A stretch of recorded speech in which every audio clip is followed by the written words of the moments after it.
Claire slipped into my tent a little after midnight like she had every right to be there. I had been half asleep, one arm under my head, listening to the last quiet voices die out around the campground. Then the zipper moved. Slow. Careful. Too careful. I opened my eyes and saw her crawling in on her hands and knees. "Absolutely not," I whispered. She froze, one knee still outside. "Wow. Warm welcome. Claire, get out. Lower your voice. I'm not the one breaking into tents like a raccoon with a college degree." She covered the zipper behind her and sat back on her heels. I couldn't sleep. "That's a tragic camping problem. Go not sleep in your own tent. My mom is snoring. Your dad bought a lake house and 3 kayaks but couldn't buy earplugs." Claire tilted her head. In the dim light from the little lantern clipped to my pack, she didn't look like Ryan's kid sister. That was the problem. She looked 23, wide awake, tired of being handled, and way too comfortable making my heart do something stupid. She leaned closer. "Can you relax?" "No. Just for 1 minute. No. Good talk." I sat up, keeping the sleeping bag between us like it was a federal boundary. "Claire, your brother is 10 yards away. Your parents are maybe 15. My parents are right across the fire pit. This is not a small thing. It can be small if you stop acting like I crawled in here with a camera crew. You crawled into my tent at midnight. I know. I was there." I looked toward the thin wall of nylon, like maybe responsibility would come through it and save me. It did not. I had known Claire Whitaker since I was 12. Her brother Ryan was my best friend, and our families had been tangled together for years. Cookouts, holidays, school events, fishing weekends, all of it. My dad and Ryan's dad could talk engines and baseball until everybody else aged out of the room. My mom and Claire's mom, Vivian, called each other friends, though even then I knew the word worked hard. Homes, new appliances before the old ones had the dignity to break. My family did fine. My dad ran his own HVAC repair business, my mom managed a dental office, and I worked as a project coordinator for a small construction outfit. I had my own place, paid my bills, and didn't borrow what I couldn't return. Still, around Vivian Whitaker, I always felt like I had walked in with dirt on my shoes, even when I hadn't. Claire knew that. She knew more than I wanted her to. She shifted beside my duffel bag. "I wasn't trying to make this weird. You failed early." A small laugh escaped her, then disappeared. "I just needed somewhere quiet. There are trees. I don't want to sit alone in the woods." Smart. Bears love emotional vulnerability. She pressed her lips together, fighting another laugh.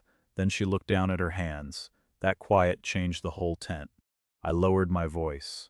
"What happened?" "Nothing. Claire." She pulled her knees up and wrapped her arms around them. "My mom spent half the drive here talking about a guy named Parker." I waited. "He's the son of some couple they know from the club. He's 27. Works in finance, has a townhome in Charlotte, apparently knows how to shake hands without embarrassing the bloodline. Sounds like a thrilling man. She wants me to have dinner with him next week." "You're 23, thank you for checking the math, so say no." I did. "And?" "She said I'm old enough to make my own choices as long as they're the choices she already approved." That sounded exactly like Vivian. Outside, somebody coughed from another tent. Claire and I both went still. For 10 seconds, we said nothing. Then she whispered, "See, this is why I didn't want to sit by the fire pit. You could have woken Ryan. He would have told me to ignore her, then fallen asleep in the middle of his own advice." That was also true. I rubbed a hand over my face. "Fine. 5 minutes. Then you go." She looked up. "You always..." That was safer. Jokes had fences. But then she looked at me in a way she never had before, not like a sister's friend, not like somebody assigned to the background of her life. Like a woman looking at a man. I didn't move. That was the only smart thing I did that night. She asked, "Do you still think of me as Ryan's little sister?" I should have said yes. I should have ended the conversation right there, handed her a flashlight, and sent her back into the night with a polite lecture about boundaries and consequences. Instead, I took too long. Claire noticed. Her voice softened. That was a long pause. It was a responsible pause. It didn't sound responsible. It had paperwork. She smiled, but it faded. "I hate that everyone gets to decide what I am before I walk into a room." "You mean your mom?" "Her, Ryan sometimes, my dad when he pretends he's not doing it. People at school, people at home." She picked at the edge of the sleeping pad, then stopped herself. I'm either Vivian's daughter or Ryan's sister, or the girl who should be grateful because she has nice things. You do have nice things. I know. She met my eyes. That doesn't mean I'm furniture. That one landed harder than I expected. I leaned back against my pack. I don't think you're furniture. No, you think I'm a problem. Right now? You are a problem with good timing and terrible judgment. Better, not better, different. She watched me for a second. You're nervous. I'm cautious. You're nervous because you're attracted to me. I stared at her. She lifted one shoulder. I'm not 12, Ethan. No, you are not. And you're not some random guy. That's part of why I'm cautious. Because of Ryan? Because of Ryan. Because of our parents. Because your mother already thinks my family is one unpaid invoice away from eating canned beans under a bridge. Claire winced. She doesn't think that. She hides it poorly. She's a snob. I didn't answer. She said it again, quieter. She is. That's. Can I say something and you not make a joke? I can try. No guarantee of quality. I came in here because I knew you wouldn't try anything. That should have made me proud. It did partly. It also made the air feel tighter. I wouldn't, I said. I know. But that doesn't mean this is harmless. I know that too. She looked at me and there it was. Not confusion, not a game. She knew exactly what she had brought into that tent. I asked, "What do you want from me, Claire?" Her answer took a few seconds. Tonight? Just to be near somebody who isn't trying to manage me. That was honest enough to make me shut up. So we talked. Not in some dramatic, perfect way. We whispered about dumb camping trips from when we were teenagers. She reminded me of the time Ryan dropped a whole pan of bacon in the dirt and still tried to serve it. I reminded her she had once cried because a fish looked at her. She said she was 9. I said the fish was probably 6 inches long and emotionally exhausted. She laughed into her hands so she wouldn't wake the whole campground. Then the conversation got quieter. She told me she'd been applying for jobs in Raleigh without telling her mother. I told her I had been saving for a small house and pretending I didn't care that my friends were already buying nicer ones with help from their parents. She admitted she hated how often she let Vivian win just because fighting was exhausting. I admitted I hated feeling like any room with her family had a price tag on the door. At one point she said, "You never acted like you wanted anything from us." I didn't, not from us, she corrected, from me. I looked at her. Claire. She lowered her eyes, then raised them again. I've noticed you too. That was the first time the night fully crossed a line. Nothing happened the way people would assume. No wild scene, no rushed mistake. Just two adults sitting too close in a tent, with years of family history pressed around us. Finally telling the truth. Then tomorrow can argue with me. I almost laughed. You're stubborn. You're just noticing? Sometime around 2 in the morning, the cold started getting worse. She rubbed her arms and tried to pretend she wasn't shivering. I said, "Take the extra blanket. I'm fine. You're lying badly. You're bossy. I'm warm." She took the blanket. 10 minutes later, her shoulder was against mine. 20 minutes later, my arm was around her because the alternative was pretending neither of us wanted it there. She rested her head against my chest with a carefulness that made it worse, not better. "Still being responsible?" she murmured. "Barely. Good. Claire." "I know." Her hand rested lightly over my shirt. No lines we can't explain to ourselves. That was the thing. We both knew a line had already moved. We fell asleep like that, fully clothed, wrapped in warmth and bad judgment, and I remember waking once before dawn with her breathing steady against me. I didn't feel guilty then. I felt calm. That scared me more than guilt would have.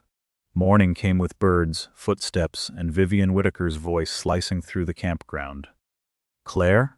Claire stirred. Her eyes opened. For 1 second she looked peaceful. Then we heard it again. "Claire." She sat up so fast she hit her head on the tent pole. "Ow, don't move," I whispered. "Fantastic strategy. We'll become part of the camping equipment." The zipper flew open before either of us could do anything useful. Vivian stood outside in a fleece jacket and expensive panic. Behind her, Ryan appeared with a coffee mug. My mother was near the picnic table. My father was turning from the stove. Claire's father, Bill, was halfway out of his tent, looking confused. Vivian stared at her daughter, then at me. The whole campground went quiet in that special way people go quiet when they absolutely want to hear everything. "Claire," Vivian said, low and sharp, "get out of there." Claire moved first, stepped forward. Vivian, slow down. She didn't even glance at him. I asked him a question. Claire's face went red. Mom, stop. Stop? I find you crawling out of his tent at sunrise and you tell me to stop. Ryan set his coffee down. Mom, don't do this here. Oh, I'm sorry, Ryan. Should I schedule the family humiliation for later? I kept my voice even. Nothing happened that you're suggesting. Vivian's eyes snapped to me. I wasn't asking for your version. You were pointing at me, so I assumed I was included. My mother gave me a look that said not now. She was right. I was not always smart when insulted before breakfast. Claire stepped in front of me. I went into his tent because I couldn't sleep. We talked. That's it. Vivian laughed once, cold and ugly. You expect me to believe that? It's the truth. The truth is you embarrassed yourself with the one man here who should have known better. That hit. Not because she was right, but because she had chosen the cleanest blade. My father's voice dropped. Careful, Vivian. She turned on him then. No, Frank. You be careful. This is what happens when people forget boundaries. My dad straightened. My son didn't force anyone into anything. Oh, I'm sure he didn't have to. Her gaze moved over me. Some people see an opportunity and call it romance. Claire's mouth opened. Ryan said, Mom. Vivian ignored them. You may be used to different standards, Ethan, but my daughter is not some shortcut into a life you can't afford. The words sat there in front of both families. My mother went pale. My dad looked like he wanted to walk away before he said something permanent. I felt heat rise in my neck, but I didn't raise my voice. I wouldn't give Vivian the gift of making me look out of control. I said, You're angry. Fine. But don't stand here and talk about my family like we're beneath you. Vivian's chin lifted. Then don't behave like it. Claire snapped, Enough. Her voice cracked over his face. This is insane. No, Vivian said. Claire looked at me then and I saw apology, fear, and something else. Not regret, that mattered more than I wanted it to. She walked past her mother and came to me. Vivian made a small sound of disbelief. Claire put her arms around me. Not long. Not dramatic. Just enough to say she knew what had been done. I'm sorry, she whispered. You didn't say it. I didn't stop it either. You tried. Her fingers tightened briefly at my back, then she stepped away. Vivian ordered everyone into motion like she owned the air. 20 minutes later, the Whitakers were gone. Ryan looked back from the passenger side of his truck and gave me a small, helpless shake of his head. Bill raised a hand once. Claire sat in the back, staring straight ahead until the vehicles disappeared down the campground road. My mother came over and touched my arm. Ethan. I'm fine. My dad looked at me over the stove. No, you're not. I wasn't. I felt dirty in a way that had nothing to do with what happened in that tent. Vivian had taken a night that was tender and confusing and turned it into a class announcement. I packed early and drove home alone. The next day, Claire texted me. Can we meet for coffee? Please, I stared at the message for a long time. I wanted to ignore it, because pride is easy when no one is looking at you. But the truth was I wanted to see her. I also wanted to know if that night had meant anything once the sun came up and her mother started handing out punishments. So I answered, 1 hour. Public place. She replied almost instantly, fair. We met at a small coffee shop near a grocery store halfway between our towns. She was already there when I walked in, sitting near the window with 2 cups on the table. You bought mine? I asked. She pushed one toward me. Black coffee, because you're apparently 70. I contain wisdom. You contain sleep deprivation. I sat across from her. For a minute, Claire looked up. You don't make that easy. I'm not here to make your mother's insults easier to digest. I know. She wrapped both hands around her cup. I told her nothing happened. And did she believe you? No. Did your dad? I think so. Ryan does. That helped, though not enough. She leaned forward slightly. What about you? What about me? Do you regret it? There it was. The question we had both brought and tried to hide under paper cups. I took my time. No, I said. I regret the tent. I regret the timing. I regret giving your mother a stage. But I don't regret talking to you. Her eyes changed. I added, and I don't regret wanting you there. Claire looked down, then gave a small laugh that wasn't really a laugh. Good. Good? Because I thought I was going to have to sit here and pretend I was mature about being rejected. You practiced? In the car. It was embarrassing. I was very dignified and also possibly nauseous. I smiled despite myself. That's a strong combination. She reached across the table, stopped short, and pulled her hand back. Ethan, I meant what I said in the tent. Which part? The part where I noticed you. I looked around the coffee shop. A man by the counter was arguing with a muffin like it had betrayed him. Nobody cared about us. Still, I kept my voice low. Claire, we need to be honest about what this costs. I know, no, I mean actually honest. Your mother will make your life miserable. Ryan is my best friend. Our parents have history, and I'm not going to be something you hide because it's exciting until it gets hard. I'm not asking you to be that. Not today. She absorbed that. I saw the sting, but she didn't run from it. What are you asking then? She said. I liked that about her. She could be scared and still direct. I'm asking if this is real enough to take slowly and seriously. Her voice dropped. Yes, one date, in daylight, she smiled. Very scandalous, and not in a tent. You're losing not to pretend the night had been nothing. For the next few weeks we were careful. Too careful, maybe. We met after work in places where nobody from either family would likely go. A diner off the highway, a trail near a county park, a tiny sandwich place where the owner called everyone Han and didn't care who sat in the corner booth. We didn't post anything. We didn't tell our parents. Claire said she needed time to figure out how to speak to her father before Vivian turned it into a family emergency. I understood that. At first, the secrecy had a strange pull. We learned each other in quiet pockets of time. She found out I got impatient with bad parking jobs. I found out she could make a grocery list look like military planning. She teased me for keeping my apartment too clean. I teased her for calling a 10-minute walk basically a hike. Once, after dinner at the sandwich place, she leaned against my truck and said, "You know, you're not as calm as you look. I'm deeply mysterious. You're deeply annoyed by slow service." Those fries were sitting there. They were not. They were aging in public. She laughed, then didn't move when I stepped closer. The first kiss wasn't dramatic. It happened beside my truck while traffic rolled by and somebody's dog barked from a nearby car. I touched her cheek, gave her every chance to turn away, and she didn't. When she kissed me back, it wasn't a rebellion. It was a decision. Afterward, she rested her forehead lightly against mine. "Still think this is a bad idea?" she asked. "Yes. Still want to see me?" Also yes, that's inconvenient. I've noticed. But good things done in hiding start to feel smaller than they are. That bothered me. It bothered me more each time she checked her phone before getting into my truck. More each time she said, "Not this weekend, my mom is watching everything." More each time I dropped her 2 blocks from where she parked so no one would ask why she was with me. One Thursday felt easy for once. Then headlights turned into the gravel lot. Claire stiffened. A truck parked 2 spaces over. Ryan got out. For a second, nobody spoke. He looked from Claire to me, then at the takeout boxes, then back at Claire. "Well," he said, "that explains why you've suddenly become a fan of scenic loneliness." Claire closed her eyes.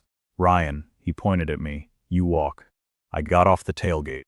"Don't talk to her like she's a kid. I'm not talking to her yet. Then talk to me without puffing up."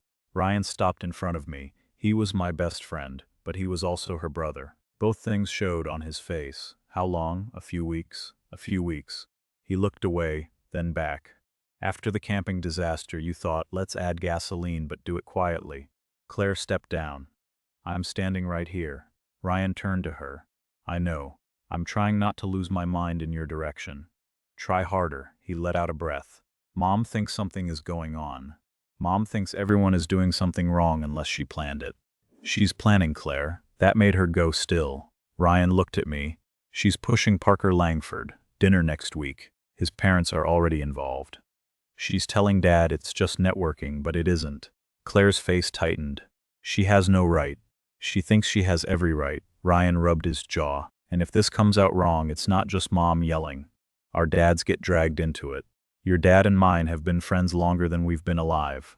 "I know that," I said. "Do you?" His voice sharpened.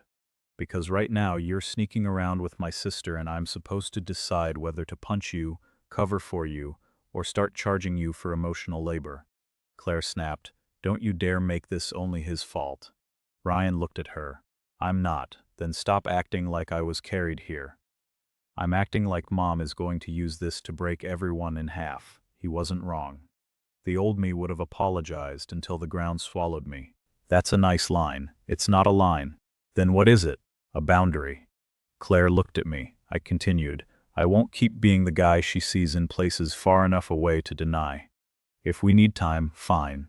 But I'm not doing dirty secret boyfriend. Not for your mother, not for my pride, not even for you. Ryan studied me. You understand what you're asking her to risk? I do. No, you understand what you can afford to risk. She risks her whole life changing. That was the part that hit my weak spot. Because he was right and because Vivian had planted the same message in uglier soil. Claire stepped beside me. Ryan, I know what I risk. Do you? I'm trying to. He looked between us, then shook his head. I won't tell Mom. Claire's shoulders dropped. Yet, he added, but you two better stop acting like hiding is a plan. It's not. It's just fear with a calendar. He got in his truck and left us standing there with takeout going cold. That night changed us. Not in a movie way. No instant courage, no clean answers. But the easy secret was gone. 3 days later, Claire called me from her car. I knew something was wrong before she spoke. Are you home? She asked. Yes. Can I come over? You okay? No, I'm safe. She stopped. I don't want to drive around anymore. Come over. 20 minutes later, she knocked on my apartment door. Her face was controlled in the way people look when they've been holding themselves together for too long. I let her in. What happened? She walked to the kitchen counter, put her purse down, then turned around like she didn't know what to do with her hands. My mother had Parker at dinner. Tonight? Yes. I thought that was next week. She moved it up. Surprise ambush with salad. That woman does love hospitality. Claire gave me a look. Not now. Sorry. She told me at the table that Parker had asked if I'd be interested in visiting his office next month. Like I'm a school project. Then she started talking about how I could tell. I sat there like an idiot. My dad looked uncomfortable. Ryan was furious. Parker wasn't awful, which almost made it worse. He had no idea. He'd been brought in like a human receipt. What did Vivian say? Claire swallowed. After dinner, she told me if I keep humiliating her with you, she's done supporting me. Car insurance, phone, health plan, help with rent if I move for a job, everything. I nodded once slow. There it was. The leash. Claire looked at me quickly. I know how that sounds. How does it sound? Like I'm spoiled. No, it sounds like you're scared. She pressed her palms against the edge of the counter. I am. That was the first time she said it without dressing it up. I don't want Parker. I don't want my mother picking my life. But I also don't know how to suddenly not have the safety net I've always had. I hate that. I hate that I'm even saying it to you. Why? Because you work for everything. You'll think I'm weak. I don't think you're weak. You should. Claire. She looked at me. I think you were raised in a system that made comfort feel like obedience. That's not weakness. But it is something you have to decide about. She stared at me for a moment, then blinked hard and looked away. I walked closer, but I didn't touch her until she reached for my hand. She said, "Can you handle the fact that I'm scared of being poor?" I almost answered too fast. Pride jumped up in me with its boots on. I wanted to say, "You won't be poor with me." I wanted to promise more than I had because men do that when they feel measured. Instead, I told the truth. I can't give you your parents' life. I didn't ask that. But you're thinking about it. Yes. Good. Think about it honestly. I took a breath. My apartment is small. My truck has a dent I keep pretending gives it character. I budget. I compare grocery prices. I work long days. I can give you loyalty, respect, and a real seat at the table. I can't give you country club comfort by Friday. Her hand tightened in mine. What will? You choosing your life when nobody is clapping for you. That wasn't a speech. It was the hardest practical thing I knew. She stepped closer and rested her face against my shoulder. I held her. Nothing more. It was one of the most intimate moments I had ever had with a woman, and nobody took off a single piece of clothing. After a while she said, I don't want to hide anymore. Neither do I. But I'm not ready to blow up my family tonight. Then we don't tonight. She lifted her head. You're not mad? I'm past mad. I'm making decisions. What does that mean? It means I'll see you. I'll stand beside you. But I won't be introduced to the world as a mistake. She nodded slowly. Okay. Okay? Okay. The chance came sooner than either of us expected. Every year our families had a barbecue at the Whitakers' house near the end of summer. After the campground disaster, I assumed it was dead.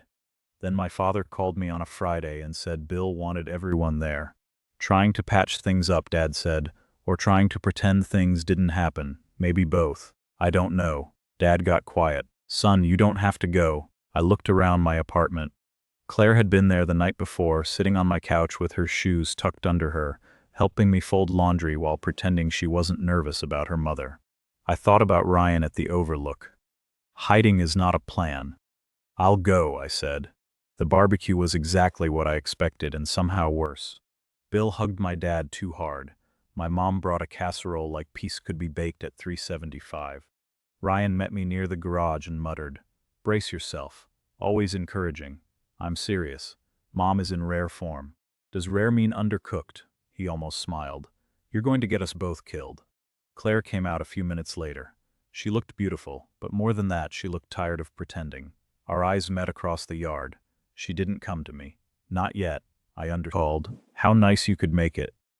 Vivian. My father shot me a warning glance. I gave him a small nod. I wasn't there to start a scene. Vivian did not share my spiritual growth. After lunch, while people stood around with paper plates and forced smiles, she raised her voice just enough. Claire, did you tell everyone Parker invited you to that charity dinner next month? Claire froze near the cooler.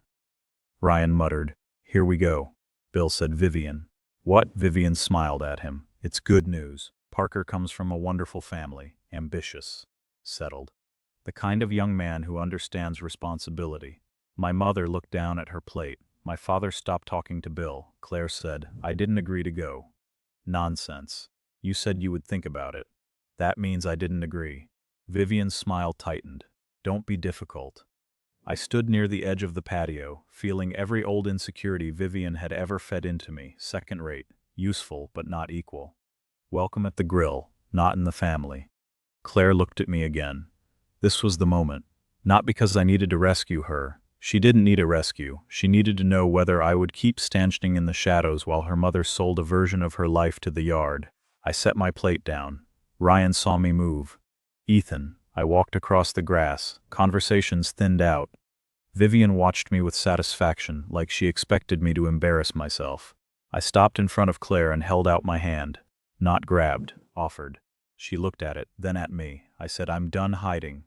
Her eyes filled, but she didn't look away. Vivian's voice cracked across the patio. "Don't you dare." Claire put her hand in mine.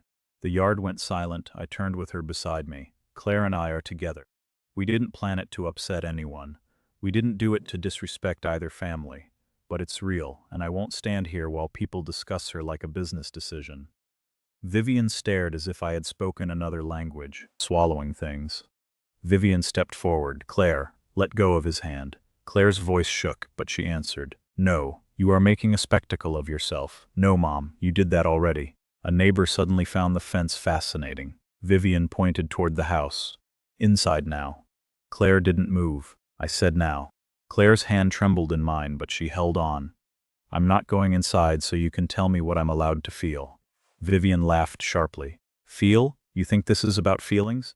This is about your future." "My future," Claire said. "Not yours. You have no idea what life costs." "Then I'll learn." "With him?" Vivian looked at me. "In that apartment? With that truck? With what, Claire? Respect and coupons?" There were a few uncomfortable shifts around the yard. I felt the insult. Of course I did. But Claire answered before I could. "Yes," she said, "if the other option is being managed like property." Vivian went pale with anger. "If you walk out with him, don't expect me to keep paying for your little experiments." Bill said, "Vivian, stop." "No, she wants adulthood. Let her have it." Claire's fingers tightened once, then relaxed. Her decision settled into her face. "Okay," she said. Vivian blinked. "What? Okay, stop paying." The words sounded simple. They were not. Ryan whispered, "Claire," she looked at him, "I love you, but I can't keep living on permission." Then she turned to me. "Can you drive me home to get my things? You're sure?" "No." She gave a small, honest smile, "But I'm going." I looked at Bill. "Sir?" He looked wrecked, not angry. Wrecked. "Take care of her," he said. Claire stepped toward him, let go of my hand for the first time, and hugged him. He held her hard. Vivian stood rigid by the patio table. When Claire pulled back, she said, "Dad, I'm not leaving you." "I know. I just can't stay like this." "I know, honey." Ryan came over next. He looked at me first. You heard her. I've become unbearable. You're already there. Good. 3 boxes. Not everything. Not even close. Just enough to leave. Vivian didn't come upstairs. Bill did once, stood in the doorway, and asked if she needed her winter coat. That nearly broke her. In the car, Claire stared straight ahead with both hands in her lap. I asked, "Do you want to go back?" She shook her head. "Do you want to yell?" "No." "Do you want me to stop talking?" "Yes."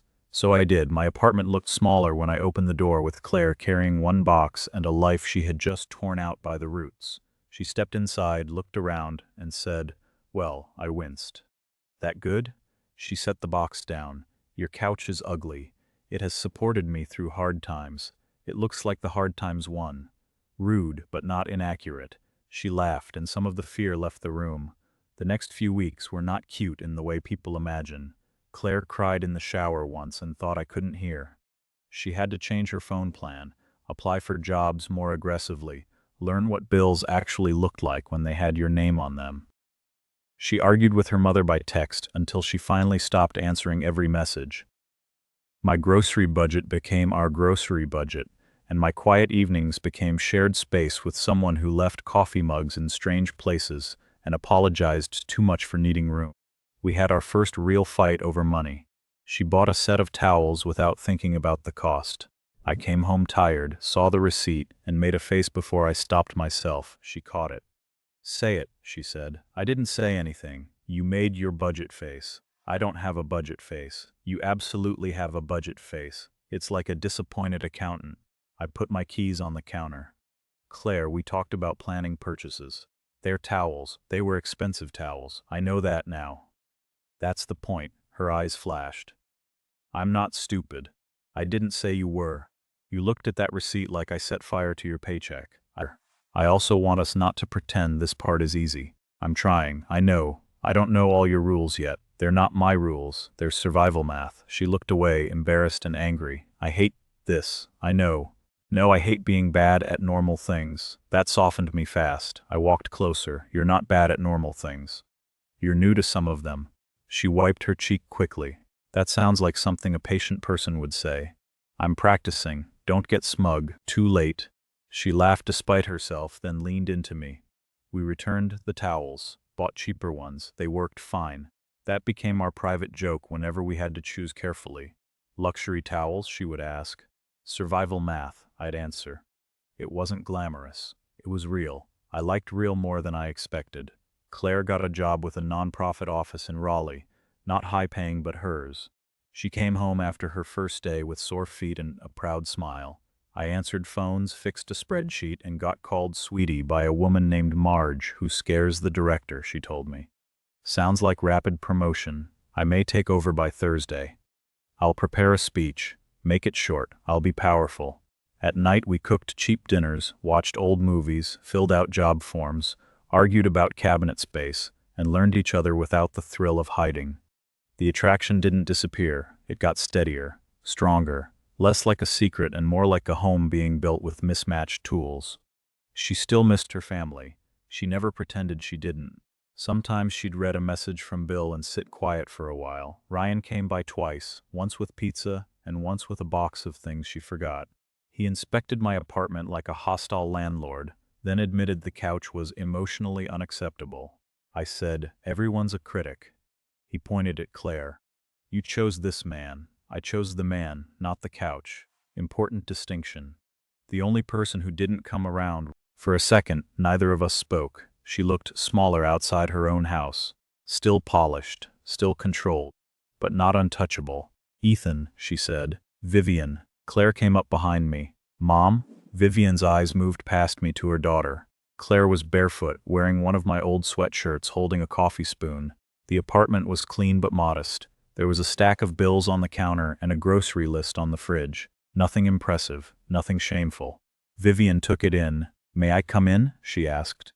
Claire looked at me. I stepped aside. "Sure." Vivian entered like the floor might reject her. Claire stayed near the counter. I closed the door but didn't move far. No one offered coffee. That may sound petty. It wasn't. It was honest. Vivian folded her hands. "Your father is angry with me." Claire said, "He should be." "Yes." "Ryan?" "Also angry. That sounds like Ryan." Vivian almost smiled, but it didn't hold. She looked at me then, and I prepared myself for another polished insult.